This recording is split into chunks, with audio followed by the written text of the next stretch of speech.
Hello my dear student, good morning. कैसे आप लोग? उम्मीद करते हैं अच्छे ही होंगे। आइए आज हम लोग डिस्कस करते हैं नेक्स्ट लेक्चर पर। नेक्स्ट टॉपिक जो हमारा ह्यूमन रिप्रोडक्शन का है उसमें हम लोग बात करेंगे। पिछले क्लास में हमने मेल रिप्रोडक्टिव सिस्टम पे बहुत ज़्यादा चर्चा किया था। मेल रिप्रोडक्टिव सिस्टम के male primary sex organ, secondary sex organ, accessory gland पे बात की थी।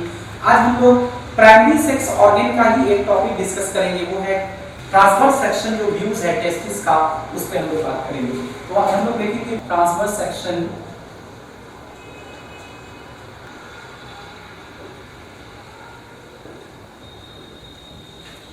Of testis.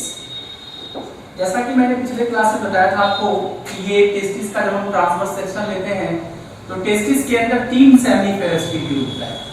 ये तीनों सेमिनिफेरस ट्यूब्यूल आपस में कनेक्टेड होते हैं एक खास प्रकार के टिश्यू से जिसका नाम है कनेक्टिव टिश्यू। इसका आपका नाम क्या है? Seminiferous tubules. सेमिनिफेरस ट्यूब्यूल्स इसको बोलते हैं बच्चे कनेक्टिव टिश्यू, जो आपस में कनेक्ट करके रखता है। हिंदी में संयोजी उत्तक कहते हैं। और फिर मैंने कहा था ये जो सेमिनिफेरस ट्यूब्यूल है ये इनर लाइन 2 सेल से लाइन होता है। एक सेल क्यूबॉइडल शेप का होता है इस तरह से। जो क्यूबॉइडल सेल का जो सेल होता है इसको हम लोग कहते हैं male germ cell. Male germ cell या जर्मिनल एपिथेलियल सेल्स भी बोलते हैं। इसका एक और नाम है स्पर्मेटोगोनिया। स्पर्मेटोगोनिया भी इसको कहा जाता है, ठीक है।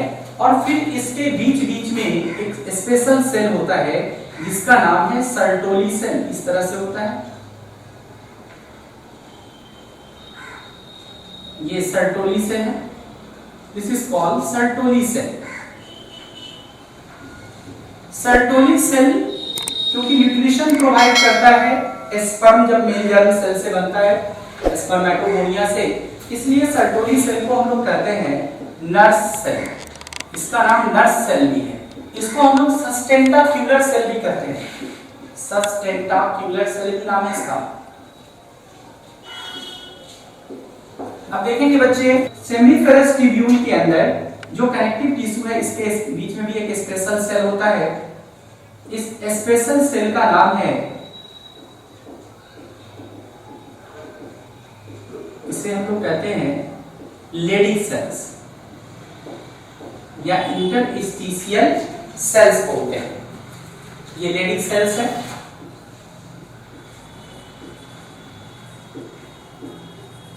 इसका एक और नाम है इंटरस्टिशियल सेल्स। तो लेडिक सेल्स, इंटरस्टिशियल सेल्स ये होता है। अब देखेंगे इसका फंक्शन देखिए। तो मेल जर्म सेल का फंक्शन क्या है? मेल जर्म सेल स्पर्मेटोगोनिया का जो फंक्शन है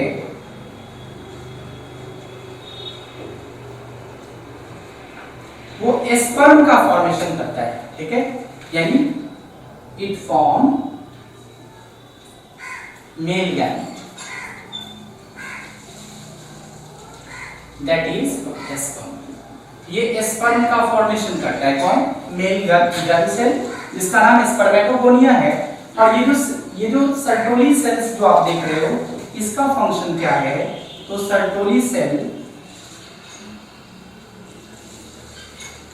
ये न्यूट्रिशन प्रोवाइड करता है स्पर्म को। न्यूट्रिशन या provide nutrition to the sperm.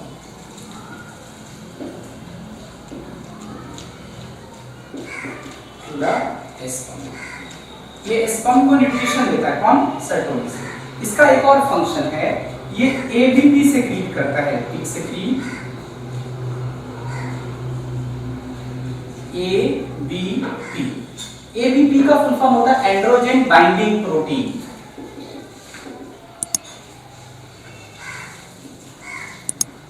ये प्रोटीन है। बेसिकली ये प्रोटीन क्या करता है? एंड्रोजन बाइंडिंग प्रोटीन ये एंड्रोजन हार्मोन से बाइंड करके और एफएसएच का जो सिक्रीशन है, जो पिट्यूटरी ग्लैंड के एंटीरियर लोब से जो एफएसएच सिक्रीट करता है, जिसके कारण मेल जर्म सेल एक्टिवेट होता है और स्पर्म का फॉर्मेशन होता है, उस सेल के सिंथेसिस को सप्रेस कर देता है, यानी इनहिबिट करता है, रोकता है। तो एफएसएच के सेक्रीशन को क्या करता है? ये रोकता है, inhibit the inhibit the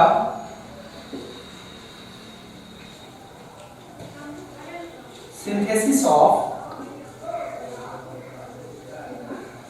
FSH, follicle stimulating hormone of pituitary gland which secreted from anterior lobe of pituitary gland। तो आपने ये देखा। अब हम देखेंगे ये जो लेडिक सेल्स है इसका क्या फंक्शन है। तो लेडिक सेल्स के बारे में बात करें। लेडिक सेल्स को मैंने कहा इंटरस्टिशियल सेल्स भी कहते हैं। तो ये जो स्पेशल नाम है इसका इंटरस्टिशियल सेल्स है।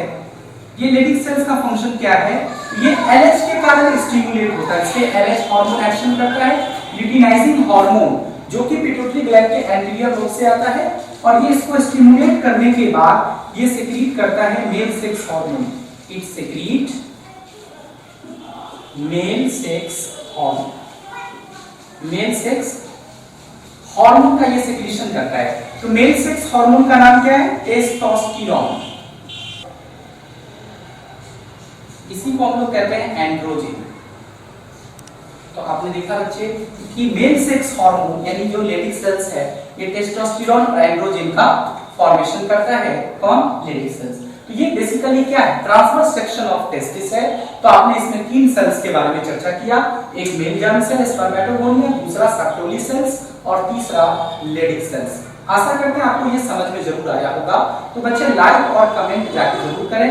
अगर समझ में आया तो बहुत बढ़िया, नहीं समझ में आ रहा है तो आप लिखें कमेंट में कि सर मुझे ये पॉइंट यहाँ पे समझ में नहीं आया, तो मैं नेक्स्ट लेक्चर वीडियो में या वही कमेंट बॉक्स में आपके नीचे मैं उसको उसका आंसर या उसके बारे में आपको समझा दूंगा। तो आप कम से कम कमेंट जरूर करें। ओके, अब आइए इसके बाद हम लोग देखेंगे पेनिस और यूरेथ्रा का चर्चा करेंगे। तो आइए डियर स्टूडेंट अब हम देखेंगे पेनिस के बारे में। पेनिस से पहले हम यूरेथ्रा के बारे में चर्चा कर रहे हैं। यूरेथ्रा क्या है, ये ट्यूबुलर ऑर्गन है। यूरेथ्रा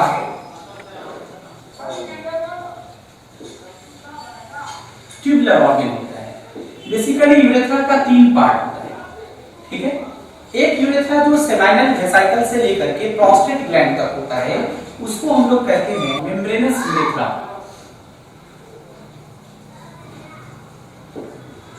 दूसरा यूरेथ्रा जो प्रोस्टेट ग्लैंड के पास होता है उसको कहते हैं प्रोस्टेटिक यूरेथ्रा।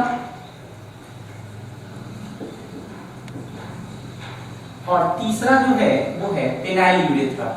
ये हमारे पेनिस के अंदर होता है। पेनिस जो होता है मेल रिप्रोडक्टिव सिस्टम का ऑर्गन, पेनाइल यूरेथ्रा। अब आप देखेंगे मेम्ब्रेनस, प्रोस्टेटिक और पेनाइल यूरेथ्रा तीनों मिल करके एक कॉमन स्ट्रक्चर बनाता है जिसका नाम है यूरेथ्रा। यूरेथ्रा का मेजर फंक्शन 2 है। पहला तो फंक्शन है, ठीक है, अगर हम फंक्शन की बात करें इसका जो मेजर फंक्शन पहला है, it helps in insemination. Insemination means transfer of semen. Transfer of semen. सीमेन का ट्रांसफर करता है। व्हाट इज सीमेन? सीमेन क्या है? अभी आपको मैंने एसेसरी ग्लैंड का चर्चा किया। एसेसरी ग्लैंड से जो हार्मोन सेक्रीट होता है यानी पूरे accessory gland, seminal vesicle, prostate gland, Cowper's gland, इन तीनों का जो कॉन्स्टिट्यूएंट है वो जो सेमाइनल फ्लूइड है, तो सेमाइनल फ्लूइड जिसको हम लोग एसेसरी हार्मोन भी कहते हैं, एसेसरी हार्मोन भी नाम दिया गया इसका। तो एसेसरी हार्मोन इसी का दूसरा नाम है सेमाइनल फ्लूइड का। ये जब स्पर्म के साथ मिलता है ये बनाता है सीमेन। तो बेसिकली आपने क्या देखा कि ये सीमेन के ट्रांसफर में हेल्प करता है यूरेथ्रा। और दूसरा जो मेजर फंक्शन है इसका वो क्या है? तो दूसरा मेजर फंक्शन है कि ये जो एक्सक्रीटरी सिस्टम में एक्सक्रीशन के दौरान जो यूरिन बनता है उस यूरिन के सेक्रीशन में भी हेल्प करता है। तो इट ऑल्सो सेक्रीट यूरिन। मैं आपको बता दूं मेल रिप्रोडक्टिव सिस्टम में कॉमन पाथ होता है इन दोनों चीजों की, जबकि फीमेल रिप्रोडक्टिव सिस्टम में दोनों का यूरिन का फॉर्मेशन अलग पाथ से होता है और सीमेन का जो ट्रांसफर अंदर होता है फीमेल के वेजाना में या सर्विक्स में या यूट्रस में वो अलग पाथ से होता है। तो आपने देखा ये यूरेथ्रा। अब हम लोग पढ़ेंगे पेनिस। तो आप देखते हैं पेनिस के बारे में बात करेंगे। इसको हम लोग कहते हैं मेल कॉपुलेटरी ऑर्गन।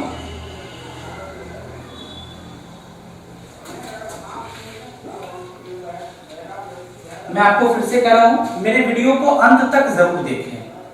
बहुत सारे टर्म्स आपको बहुत इंटरेस्टिंग लगेगा। ऐसे टर्म्स मैंने चर्चा किया है इस चैप्टर में, कुछ टर्म्स एनसीईआरटी से बाहर से भी मैंने लिया है। तो आप मेरे वीडियो को अंत तक जरूर देखें, लाइक करें, कमेंट करें।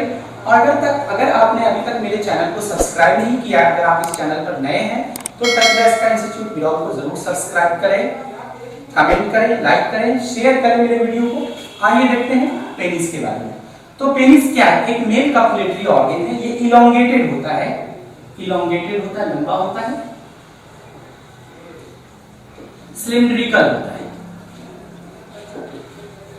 अब इसमें दो सेट्स के मसल्स पाए जाते हैं। इसका जो स्ट्रक्चर होता है उसमें सेट्स ऑफ मसल्स होता है। उस सेट्स ऑफ मसल्स में पहला जो मसल्स है उसका नाम है कॉर्पस स्पॉन्जियोसम, दूसरा है कॉर्पोरा कैवर्नोसा।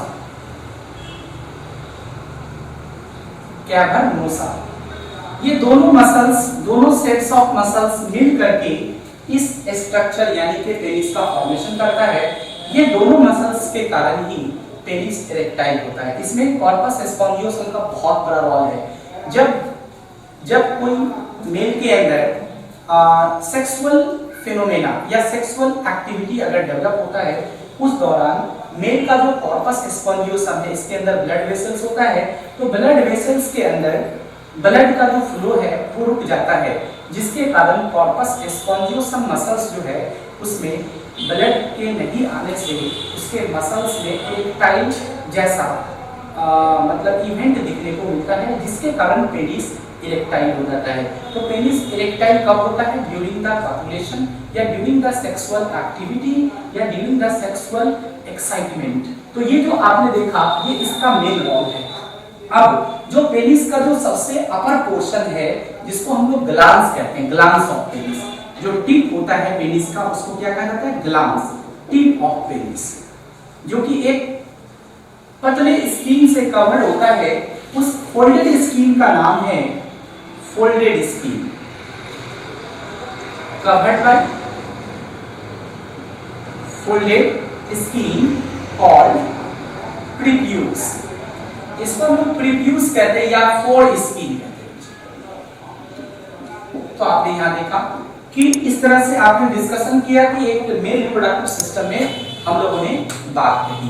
तो थैंक यू बच्चे। अब हम लोग नेक्स्ट लेक्चर वीडियो में, अगला जो नेक्स्ट लेक्चर वीडियो जो आएगा उसमें हम लोग फीमेल रिप्रोडक्टिव सिस्टम के बारे में बात करेंगे।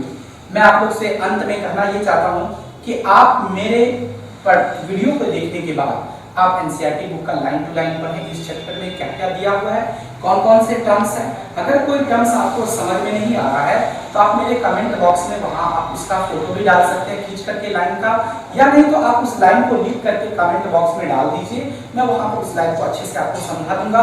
अगर आपको उससे भी ज्यादा समझ में नहीं आ रहा है तो आप मेरे कमेंट बॉक्स में अपना कॉन्टैक्ट नंबर भी डाल सकते हैं। इस कॉन्टैक्ट नंबर, मेरा कॉन्टैक्ट नंबर दिया, उस पर भी कॉल कर सकते हैं, या मेरे अपना कॉन्टैक्ट नंबर डाल दीजिए, मैं आपको खुद कॉल कर लूंगा। और जहां पर जो समस्या है आप उसको वहां से सॉल्व आउट करेंगे। हम लोग मिल करके विकास, टीचर, स्टूडेंट एंड बुक, ये तीनों मिल करके ही एक निर्माण बनता है, एक बहुत बड़ा बिल्डर्स का फॉर्मेशन करता है, एक बहुत बड़ा जो हमारे फ्यूचर का जो डेस्टिनेशन, हमारा जो डेस्टिनेशन है उसके बनाने के लिए ये तीन चीजों का बहुत जरूरी है। इसलिए हमारा आपका interaction as a friend, as a guardian, as a brothers होनी चाहिए। Okay, thank you brother, thank you my dear student. आगे हम लोग नेक्स्ट लेक्चर वीडियो में बात करेंगे। Thank you so much. जय हिंद।